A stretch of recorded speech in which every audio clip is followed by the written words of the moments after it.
Hello, friends. Today we will talk about the proudest moment of our country, the launch of Chandrayaan 3 into space, which is a great achievement for our nation and a revolution for the world. Let us delve into the background of this mission. ISRO, Indian Space Research Organization, was established in 1969 at Sriharikota, Andhra Pradesh, upon the urgings of Vikram Sarabhai. As an astroscientist and visionary, he aimed to put India on global map in space arena. Now, let us turn our attention back to the lunar missions undertaken by countries around the world, including India. Among the moon landings, Luna 2 of Soviet Union was the first unmanned spacecraft to reach its surface successfully in 1959. Back on heels was Apollo 11 in 1969, during which Neil Armstrong became the first human to walk on the moon. This was undertaken by US. Next, we come to Indian lunar experiences. India had a majestic moment of releasing the first indigenous Chandrayaan 1 in space on 22nd October 2008. The spacecraft had a soft landing on the surface of moon, and the orbiter after detachment completed 10 months of revolution around the moon. This ambitious project successfully achieved its key objectives of water and mineral exploration. Additionally, it significantly boosted India's space research program. This achievement also gave a shot in arm for second lunar exploration Chandrayaan 2, which was launched on 22nd July 2019. The spacecraft comprised of three components: the orbiter, the lander Vikram, and the rover Pragyan, all of which was developed entirely in India. The primary objective around this time was to create a 3D dimensional map or atlas of both near and far side of moon, studying the topography and mineralogy. Unfortunately, Vikram had a hard landing as confirmed by K. Sivan, the then chairman of ISRO. Let's take a moment to understand the terminology of hard landing in the context of Chandrayaan 2. The spacecraft's orbiter, lander Vikram and rover Pragyan were released in the orbit of moon. However, the maneuver to land it was aborted at a short distance from the surface due to the last-minute glitch in the landing guidance software. Hence, we lost connect with the lander and rover, and the orbiter is still functioning normally, orbiting around the moon. This has led to further detailed probe in existence of water and minerals. Now, returning from flashback. On 14 July 2023, at 2:35 pm, a momentous event occurred at Sriharikota, Andhra Pradesh. The launch of Chandrayaan 3 in LVM-3, that is Launch Vehicle Mark 3.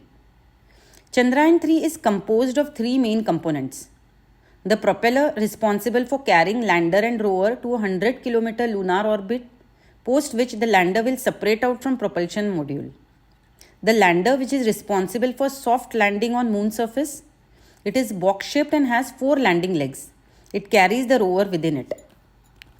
The third component is rover, which plays a pivotal role in making important scientific discoveries.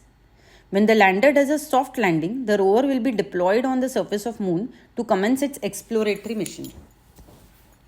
Now, this is how we have understood Chandrayaan 1, Chandrayaan 2 and Chandrayaan 3.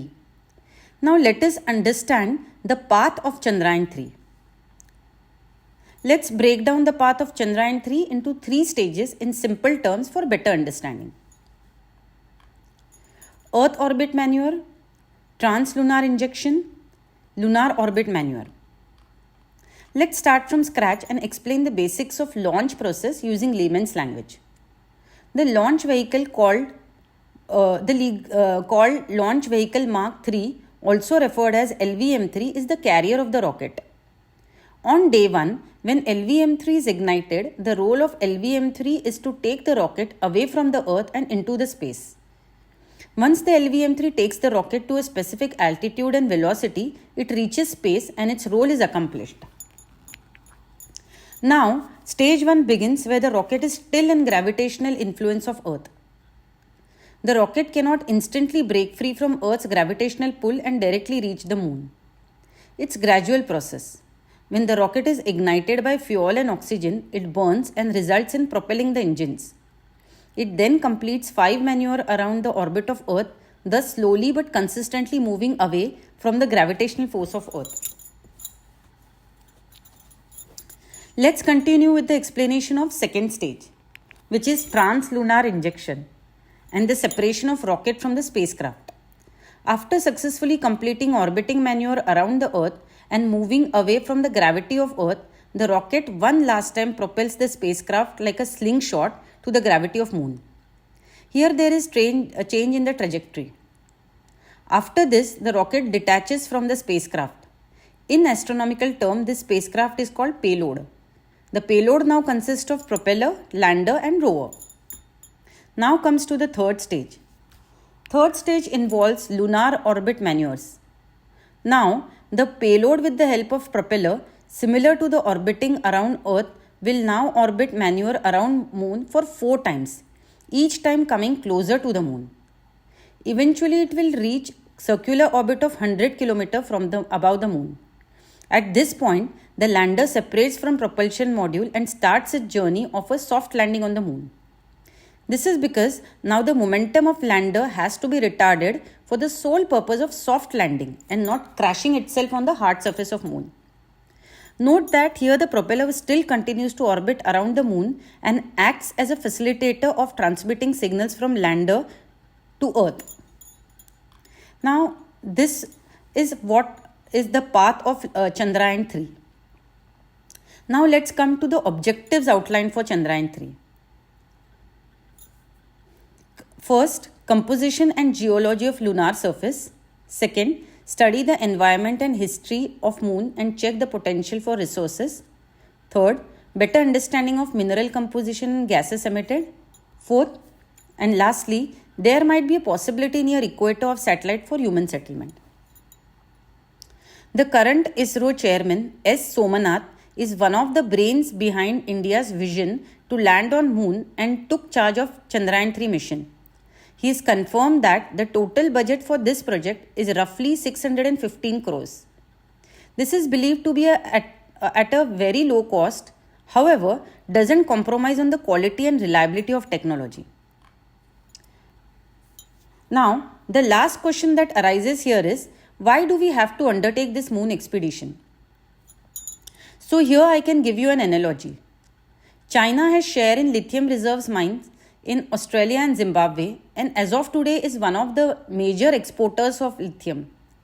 The lithium mining was undertaken by China a few years ago, foreseeing global shift from depleting natural resources to clean and green energy. So yesterday's lithium mining is today's gold mining activity for China. Similarly, the Moon is closest cosmic body to Earth where exploration undertaken can prove beneficial. It can serve as a blueprint for developing technology and know-how to explore other celestial bodies in the space and undertake deep space missions. This advancement will aid our astroscientists in advancing our technology and knowledge of space, and furthermore provide assistance to other aspiring nations in the world. Thank you and Jai Hind.